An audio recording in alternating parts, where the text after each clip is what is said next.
देखिए, कोलकाता तो भारत की सबसे सुंदर जगहों में से एक है और यहाँ बहुजन समाज की आबादी भी लगभग 90% के करीब। मैं पिछली बार कई बार कोलकाता आया, यहाँ हमारा संगठन काम करता है।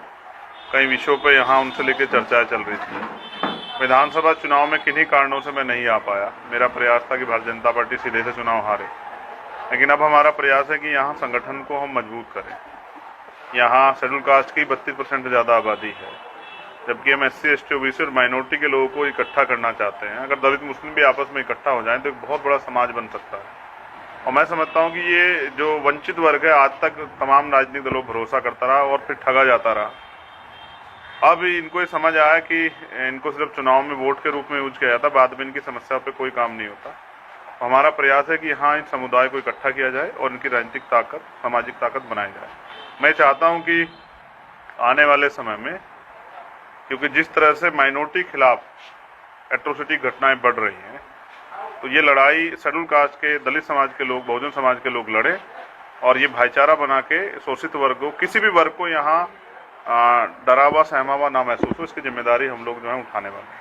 देश की आज जो राजनीति है, धर्म की राजनीति इस देश में पनप रहा है क्या? धर्म की राजनीति मुसल्लत हो रही है, क्या कहेंगे इसका? ये बुनियादी मुद्दों से ध्यान भटकाने के लिए धर्म की राजनीति को बढ़ावा दिया जाता है और इसका असल फायदा किसको होता है ये मैं देखना पड़ेगा।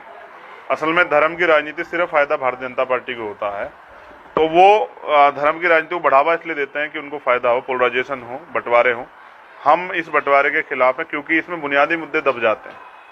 तो मैं समझता हूँ कि धर्म की राजनीति से देश का भला नहीं हो सकता। ना बेरोजगारी खत्म होगी, ना महंगाई खत्म होगी, ना भ्रष्टाचार खत्म होगा, ना जो किसान मजदूर वो आत्महत्या कर रहे हैं वो खत्म होगी, ना आज प्राइम मिनिस्टर GDP की बात ना करके DP की बात कर रहे हैं। तो आप समझिए कि उनके पास कोई मुद्दा नहीं है। यहाँ 10 लाख करोड़ रुपए का लोन माफ हुआ है पूंजीपतियों का, और वहीं गरीबों को 10,000 के लोन पे जो है जेल भेज दिया जा रहा है, वो मरने को मजबूर है। लोग खाने पीने के सामान पे GST लगा दिए केंद्र सरकार। आप समझिए कि क्या हालात हो गए हैं। महंगाई, RBI के गवर्नर कह रहे हैं कि महंगाई बढ़ रही है, सरकार कह रही नहीं बढ़ रही है। कोई बोल रहा है तो उस पर झूठे आरोप लगा रही है, जेल भेज रही है। ED से लोगों की आवाज को दबाने का काम किया जा रहा है। हम वो लोग हैं जिन जो ED, CBI, इनकम टैक्स से नहीं डरते हैं। बेसिक ये है कि हमें धर्म की नहीं, अधिकारों की जरूरत है। वो आज़ादी के बाद भी अभी तक नहीं मिले पूर्ण रूप से। आज भी इस देश में पीने के लिए करोड़ों लोग ऐसे जिनको साफ पानी मुहैया नहीं होता है। जो कुपोषण, भूख की कमी से दूध न मिलने के कारण जो है ना, बहुत सारे बच्चे उनकी जान चली जाती, इलाज न मिलने के कारण लोगों की जान चली जाती।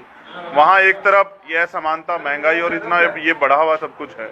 तो मैं समझता हूँ सरकार को बुनियादी मुद्दों पर ध्यान देना चाहिए। नहीं सरकार देगी तो विपक्ष की जिम्मेदारी है, हम लोग संघर्ष करके सरकार को मजबूर करेंगे, इन मुद्दों पर ध्यान दिया जाए। जब भी चुनाव आता है तो देखा जाता है हर समुदाय के रिप्रेजेंटेटिव को खड़ा कर दिया जाता है और कहा जाता है कि आने वाले वक्त में अपने समाज के लिए काम करेंगे। लेकिन चुनाव के बाद देखा जाता है वो जो रिप्रेजेंटेटिव रहते हैं वो भी कहीं ना कहीं वो काम करने में असक्षम रहते हैं। इस पर क्या कहेंगे? देखिए, मैं समझता हूँ कि लोगों ने चुनाव को इसी तरह से लिया है और अब चुनाव तो नहीं है बंगाल में, अब तो चुनाव काफी दूर है। मैं भी यहाँ इसलिए हूँ कि हमारे लोग जो धोखा खा चुके हैं अब उनको तैयार किया जाए कि जिन लोगों को उन्होंने वोट दी थी अब वो उनका काम कर रहे निकल। जैसे एक बड़ा मामला लेदर इंडस्ट्री का, आज से 5 साल पहले भी वही स्थिति और आज भी वही स्थिति है। खुद हमारे जो मुख्यमंत्री हैं बंगाल की, उन्होंने घोषणा की थी कि हम लेदर इंडस्ट्री को जो है ना वहाँ उनको शिफ्ट करेंगे। अब तक उस पर नहीं हुआ कोई काम। तो मैं काफी शिफ्ट हो चुका है। नहीं, जहाँ जिन पुनर्वास के मामले में जिन लोगों से मैं मिला वो आज भी जुगे तो पीड़ित हैं। 4 नंबर की बात मैं कर रहा हूँ। समाज पार्टी है तो 2026 साल आने वाला इलेक्शन लोकसभा, पहले हम अपनी जड़ें मजबूत कर लें। जब जड़ें मजबूत हो जाएगी, राजनीति का, पार्टी का और राजनीति का ये मतलब नहीं कि सारे चुनाव लड़े जाएं।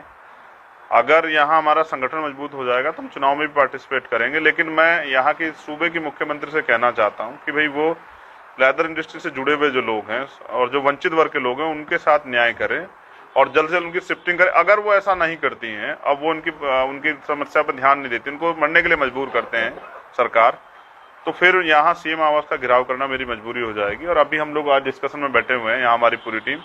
हो सकता है अगले महीने हम इस कदम को उठाएं अगर सरकार हमारी आवाज नहीं सुनती, क्योंकि ये बहुत महत्वपूर्ण इशू है और मैं अपने लोगों को मरने के लिए नहीं छोड़ सकता हूँ। सरकार को इस तरफ सोचना चाहिए। आने वाले कल में क्या आप यहाँ के रूलिंग पार्टी का सपोर्ट करने जा रहे हैं या फिर ऑपोजिशन को जिस तरह से दिखा रही है यहाँ की रूलिंग पार्टी उनको सपोर्ट करेंगे? मैं खुद एक पार्टी का कार्यकर्ता हूँ, आज़ाद समाज पार्टी का। हम अपनी पार्टी को मजबूत करेंगे। जब हमारा संगठन मजबूत हो जाएगा तो हमारी पार्टी मजबूत हो जाएगी। जब हमारी पार्टी मजबूत हो जाएगी तो हम अपना काम करेंगे।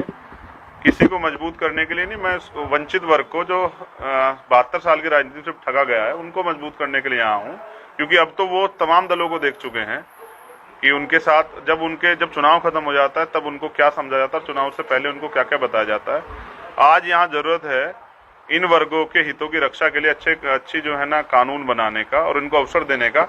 सरकार के पास अवसर है, वो मौका है उनके पास, वो करके दिखाएं। नहीं करके दिखाती तो हम सरकार से भी इस बात के लिए लड़ेंगे।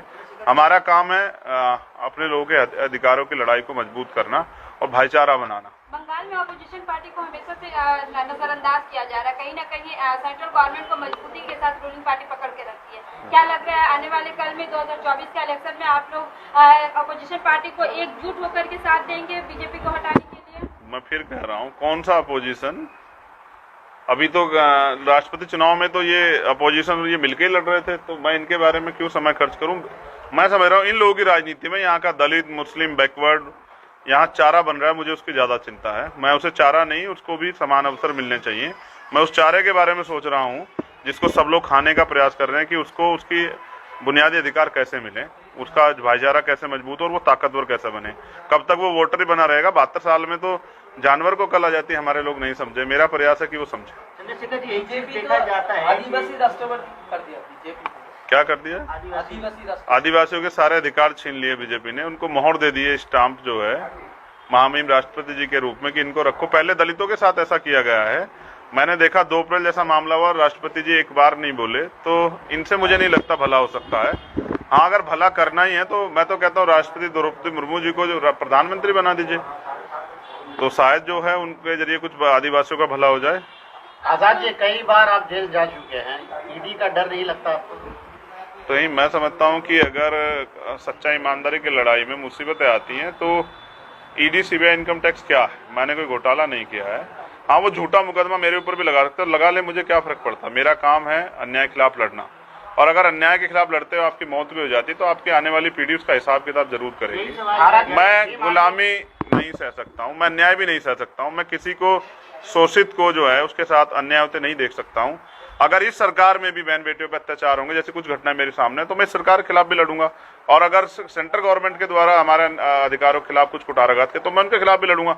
जहां जो भी सरकार हो, सत्ता का चरित्र एक होता है। मैं समझता हूं कि कुछ लोग जो हैं, जो कहते हैं बदलाव की बात कर रहे हैं, वो अपने चरित्र में बदलाव करें। मुझे उम्मीद है कि लेदर शिफ्टिंग के मामले पे यहाँ के चीफ मिनिस्टर जल्दी कुछ सोचेंगे।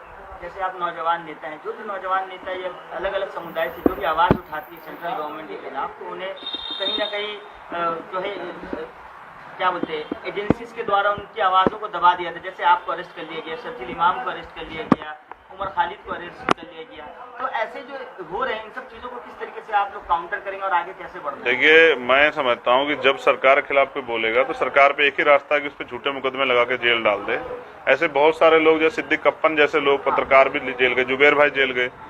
आप ये समझिए, मैं इस बात को इस तरह देखता हूँ कि सरकार डरपोक है, डरी हुई सरकार है।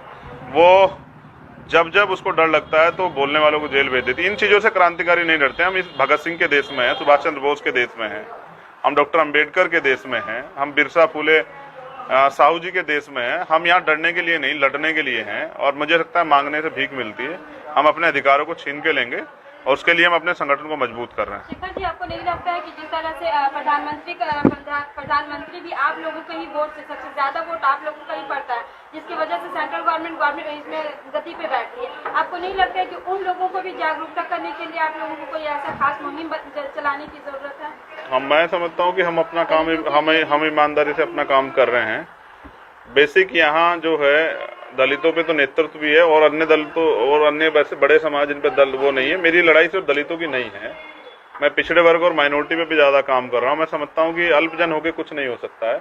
खाली दलित भी अपने बलबूते सरकार नहीं बना सकते, लेकिन अगर दलित, पिछड़े, मुसलमान, सिख, जैन, बौद्ध, पारसी, ईसाई मिल जाएं तो इस देश में शोषित वर्ग के लोग की सरकार बन सकती है। यूपी में ये फॉर्मूला हाल ही के चुनाव में काम नहीं किया, मतलब हाँ, काम नहीं किया क्योंकि वहाँ जो है वहाँ फैक्शन ज्यादा थे, और कुछ लोग जो हैं सामने से नहीं पीछे से बीजेपी की मदद कर रहे थे। जो राष्ट्रपति उपराष्ट्रपति के चुनाव में भी बीजेपी की मदद कर रहे थे। कुछ लोग जो हैं अपनी निजी संपत्ति को बचाने के लिए पिछले दरवाजे से बीजेपी की मदद कर रहे हैं, ये बहुत खतरनाक है। और मैं धीरे धीरे समाज को समझाने का प्रयास कर रहा हूँ कि ऐसे दलों को बीजेपी मरने भी नहीं देगी, उनसे सावधान होकर अपने आंदोलन को मजबूत करें। पूरे भारत में भीम आर्मी का खास मोटो क्या रहेगा? भारत का पूरे भारत में जो खतरा, बुनियादी खतरा सबसे ज्यादा है कि भारतीय जनता पार्टी भारत को हिंदू राष्ट्र और भारतीय संविधान खत्म करना चाहती है। हम पहला प्रयास हमारा ये कि संविधान के प्रति लोगों को जागरूक किया जाए, अधिकारों के प्रति, और उनमें काबिलियत तैयार की जाए, क्योंकि हमें जो कुछ भी अधिकार मिले हैं वो भारतीय संविधान से मिले हैं। और इस संविधान खत्म करने का प्रयास किया जाएगा तो हम अपने संघर्ष को किसी भी कीमत तक ले जाने के लिए तैयार हैं। और आज भीम आर्मी सबसे बड़ा संगठन है देश का, वो 26 स्टेट में बुनियादी रूप से काम कर रहा है। और उसका एक उदाहरण 2 अप्रैल को शायद आप लोगों ने देखा भी था। दोबारा भी जब अवसर मिलेगा तो उसकी ताकत को जो है जमीन पे दिखाया जाएगा। 2025 में भारत को हिंदू राष्ट्र बनाएंगे, वो भी वो ऐलान कर दिया, तो आपका पास तो बहुत काम है, कैसे रोकेगा? देखिए, मैं कहता हूं ना कि किसी का लोकतंत्र है, फिर कॉन्स्टिट्यूशन आर्टिकल 19 है, फ्रीडम ऑफ स्पीच है, कोई कुछ भी कह सकता है। कल को कोई ये भी कह सकता है कि हम भारत को किसी और देश का नाम से भी जाने जाएंगे, तो ऐसा नहीं होता है।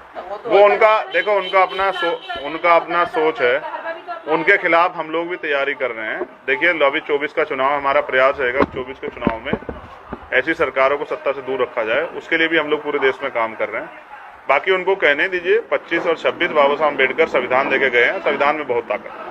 महाराष्ट्र सरकार को खत्म करके वो अपना सरकार बना लिया, फिर भी उनका नेक्स्ट टारगेट है झारखंड और वेस्ट बंगाल। इसके बारे में शिवसेना को सोचना चाहिए या उनके नेताओं को सोचना चाहिए। इसके बारे में आजाद समाज पार्टी, भीम आर्मी को कुछ नहीं सोचना है।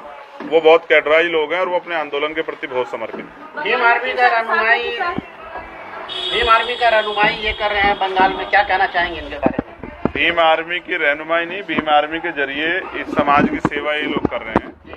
और मैं तो समझता हूँ कि मुझे भी यहाँ बंगाल में ये अच्छा और है कि मुझे मेरे छोटे भाइयों का तो साथ है, मगर मेरे जो बड़े हैं, सीनियर है, उनका भी साथ मेरे साथ है। तो रवि जी जो हमारे प्रदेश संयोजक, इनके जरिए हम लोग, और हमारे जो बड़े भाई हमारे बराबर बैठे, उनके जरिए हम इस आंदोलन को बहुत मजबूती से धरातल पे काम कर रहे हैं। मुझे विश्वास है इनके नेतृत्व में हम लोग यहाँ बड़ी ताकत बनेंगे, क्योंकि इन्होंने यहाँ काम किया है और अब नौजवान पीढ़ी तैयार है काम करने के लिए। आप देखिएगा, जब हम यहाँ गांव देहात में जमीन पे जाकर मेहनत करेंगे तो उसके जब वो बीज डलेगा तो उसकी फसल बहुत अच्छी है। बंगाल के कौन कौन शासन में आपके आर्मी, आपके जो लोग कार्यकर्ता है, किस मजबूती के साथ कनेक्ट होता है? जल्द आपको सारी डिटेल जो है दी जाएगी। अभी वो अपना काम कर रहे हैं। अभी हमारा जोर संगठन पे है, क्योंकि किसी बड़े संगठन को हराने के लिए उनसे बड़े संगठन की जरूरत है। हमारा संगठन अभी धीरे धीरे मजबूत हो रहा है। जिस समय हमारा संगठन मजबूत हो जाएगा तो हम अपनी सारी पत्ते भी जो है जनता मीडिया के सामने रखेंगे। बंगाल के वासियों के लिए क्या संदेश है आपका? बंगाल वासियों की जय हो, सभी बंगाल वासियों के लिए मंगल कामनाएं। बस वो नफरत की राजनीति से बाहर निकल के देश के बारे में, प्यार मोहब्बत, अमन भाईचारे के बारे में सोचें, किसी को सताने के नहीं, किसी के दुख दर्द बांटने के बारे में सोचें। मुझे उम्मीद है पहले भी बंगाल जो है ना देश के लिए लड़ा है, आगे भी बंगाल देश के लिए लड़ेगा। और जो देश को बांटने और नफरत की राजनीति करने वाले लोग हैं, जो देश को बेच रहे हैं निजीकरण के जरिए, ऐसी सरकारों को बंगाल मुंह तोड़ जवाब देगा। और उसमें हमारे लोगों का योगदान सबसे बड़ा होगा, बहुजन समाज। धन्यवाद। बहुत बहुत धन्यवाद। Thank you.